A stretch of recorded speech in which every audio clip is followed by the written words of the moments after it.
شاهدوا متابعين ملعب مولاي الحسن العالمي الذي لعبت فيه الجزائر ضد السودان. صراحة ملعب عالمي وجميل جدا. المغاربة عندهم ملاعب أفضل من الجزائر، شكرا لهم على التنظيم الرائع. المغاربة رجال. ملعب مولاي الحسن، المهندسون والعمال مغاربة، التحية لكم بهذا التحفة وهذا الملعب العالمي ما شاء الله. وانا حطيت لكم هذا الفيديو هذا وشوفوه يعني، وغنحط لكم التصاور وكذا من ملعب وصفعة قوية. صحافة زيكو اللي موالفين بالملاعب يتخدموا في 14 عام 20 عام مساكين ما عارفينش بالله اليوم كاين الذكاء المغربي وكاين الذكاء وما كنحاسبين الذكاء الاصطناعي وكانوا عاطيين الكذوب. الذكاء المغربي يصنع لك احسن ملعب عالمي بحال تفرج اوروبا. ملعب هو الراعي، ملعب مولاي الحسن تحفه، راه تجري فيها المقابله وفي امطار وواحد الجو رائع، الجماهير ديال احسن ملعب تحفه.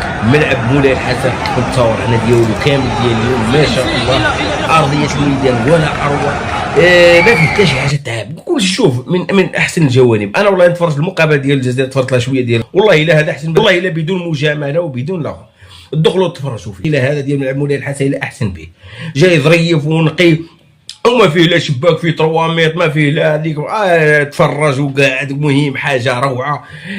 نتمنى ان شاء الله ما يزيدوا غير في لا سيكوريتي قدام الملعب، لانه باش بنا راك عارف انه يقدر ينقص، كاين اللي مريض براسو وراكم فاهمين. مي والله العظيم ملعب روعه، ملعب عالمي يعني. المغرب ملعب مولاي الحسن وتحفه عالميه هذا كاع بوحدو. مي ملعب مولاي الحسن ما شاء الله صفعه قويه. هنا قبيله وانا ندور في الفيسبوك، قلت كاين شي صحابي غادي يغلط ويحطها، هما راهم شافوا، هما راهم يتفرجوا من قلبهم لداخل مع الحسد والغيره مقنوطين. ها نحط لكم التصاور، ها روحوا تفرجوا، ها الملعب راه كاين في الاذاعات كاملين، غير تفرجوا، دخلوا تفرجوا المقابله راه في ملعب مولاي الحسن.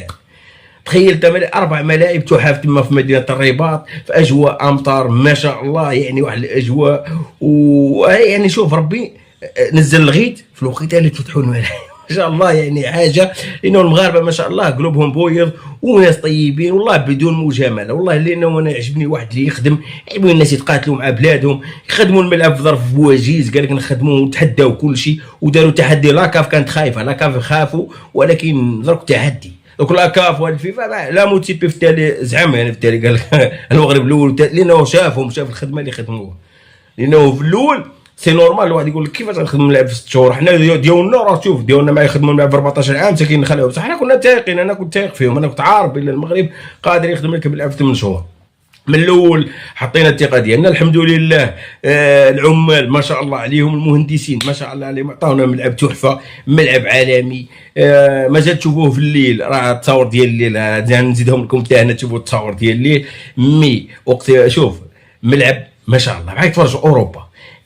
هذا بحال هذا الملاعب اللي خاصنا ما يكون لا شباك. حنا عندنا شباك فيه 3 متر 4 متر وصحافه زيكو فرحانين، فرحانين، درنا ودي روح هضر لي على هذه الجزئيات. هذه الجزئيات باش شويه لانه درك هذا الملعب ما فيه لا شباك، الجمهور يكون يعني غادي راسو يتوالف يمشي بهذيك الطريقه ديال لي زوروبيان، يعني حاجه تفرح. حنا داير لك شباك فيه 3 متر بحال راك بحبس، هذوك اللي تحت ما يتفرجوش ويجي يقول لك، وهذوك اللي تحت ما يتفرجوش هو يجي يقول لك اودي راه تحت خاوي. سي نورمال اخوه. وصحافه زيكو يوم يروجوا بانه عندنا ملاعب، ولكن قلع عليه الشباك، هذوك الجزئيات قلعهم من الطريق باش هذوك الجزئيات خاصهم يقلعوا من الطريق باش الشعب يكون مرتاح، باش توالفوا مع ملاعب هذه الحديثه والملاعب هذه العالميه. درك المغرب تنقاز واحد المراحل، هرب واحد المراحل كبيره، يعني دار لك ملاعب درك حديثه، ملعب ذكي، يعني ما عادي، كان لا شباك لا ديرونجمون، الجمهور ما يديرونجاش، الدخول سلس، تدخل في الساعه حط ديك ديالك ودخل، يعني حاجه كبيره، حاجه تفرح. انا يعجبوني بحال هاد الملاعب بحالنا في اوروبا، يعني باش ندير لي ملعب انا الشباك فيه 3 متر 4 متر ويجيو فرحانين. ملعب بشار بداو فيه الاشغال قبل ملعب مولاي الحسن، ملعب بشار عادي في الارض. علاش ما تطرقوش هاد المواضيع؟ ها جبدوا هاد الموضوع قولوا كيفاش ملعب مولاي الحسن تخدم 8 شهور 10 شهور، ملعب مولاي عبد الله تخدم اقل من 10 شهور، ملعب مولاي الحسن ملعب مولاي عبد الله في 14 شهر، ملعب باري حتى هو في 9 شهور. يعني طرقوا لهاد المواضيع، ماشي انا تخلي لي الملعب، انا دير لي الملعب ب 14 عام 15 عام وتجيني تهضر لي على المغرب تقول المغرب لا ما واجدش والمغرب ما دايرش. ها المغرب ها هو فضحكم اليوم، تفضحتوا، ها تشوهتوا اليوم. ها ملعب من الطراز العالي، في ظرف وجيز وبايادي مغربيه 100%. ما مشاش جاب لك شركات من برا. يعني راه هنا خصنا حنا نفكروا في يعني خصنا حتى حنا يكون عندنا مهندسين شركات ايادي مغربيه ايادي جزائريه ونخدموا بها حتى حنا الملاعب. علاش حنا نمشيو نعطيو فلوس لشركات كبيره وتجيب لك شركات قداش اللي يسمعها شركه تجيب لك 14 عام 15 عام في ملعب. تخدم لك هما يخدموا كل شيء، يخدموا اكبر مستشفى في افريقيا بشركات مغربيه وايادي مغربيه، خدموا لك الملاعب بايادي مغربيه وشركات مغربيه، الطرقات نعسوا فيه صبر الطرقات داروا لها زفتوها ومشات، كل شيء تخدم وسي نورمال الناس تفوق عليك. ها هما درك فضحونا هكذا حطونا يعني حطوكم في واحد الزاويه انا كنت عارفها، ولكن نتوما دخلتوا والله كاين اللي يقول لكم ما قادرش يكملوا، اللي يقول لك صعيب باش يكملوا في هذا الظرف الواجز البرطاط. ايوا درك كيفاش غادي تجاوبوهم؟ كيف تجاوبوه؟ تجبدوا فيه شي ديفو ولا ما كانش؟ ما تبغاش بالديفو. راه ملعب برشلونه فيه واحد الديفو ديال اللي جبت هذيك النهار اللي هضروا على واحد الديفو كاين في ملعب ملاعب ديال الكراسه، ملعب برشلونه فيه هذاك الديفو هذيك الجهه هذه ملعب برشلونه فيه الديفو ديال الكراسه، ولكن ملعب مولاي الحسن جبدوا فيه شي ديفو. كلشي من احسن. شوف راه الافارقه هذو اللي راهم يلعبوا فيه درك روحوا غادي تشوفوا التصريحات ديالهم، من بعد تشوفوا التصريحات ديالهم احسن ظروف. هذاك النيجيري اللي كان يستفزهم بغا يستفز مع بلوطيل ما لوطيل اصدق لوطيل من احسن لوطيل من الداخل، وفي التالي راه ياكل الدق ضرب قدام الجمهور المغربي. تجي تبكي على المغربي باش تقول له تفضحتوا وتبهدلتوا وتشوهتوا. والله الا احسن شوها. شوف والله الا فرحت لكم احسن شوها فرعوكم المغاربه في هذه جابوا لكم السكات.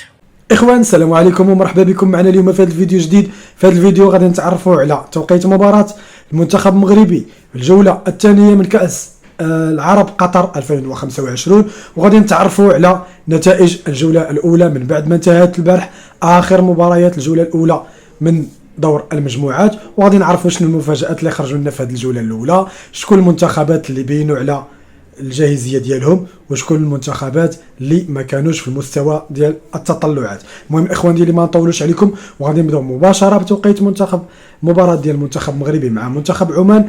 المباراه اللي غادي تكون ان شاء الله غدا الجمعه 5 من دجنبر على الساعه 3:30 بتوقيت المغرب، 5:30 بتوقيت مصر والسعوديه.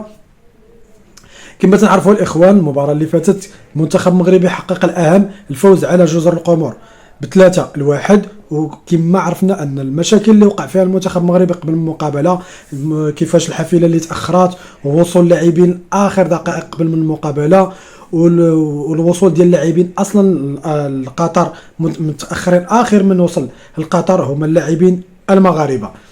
نتمنى التوفيق للمنتخب المغربي غدا ان شاء الله امام منتخب عمان. ودابا عاد نبداو نشوفوا الوجه الحقيقي ديال المنتخب المغربي. دابا تانستالاو كما تنقولوا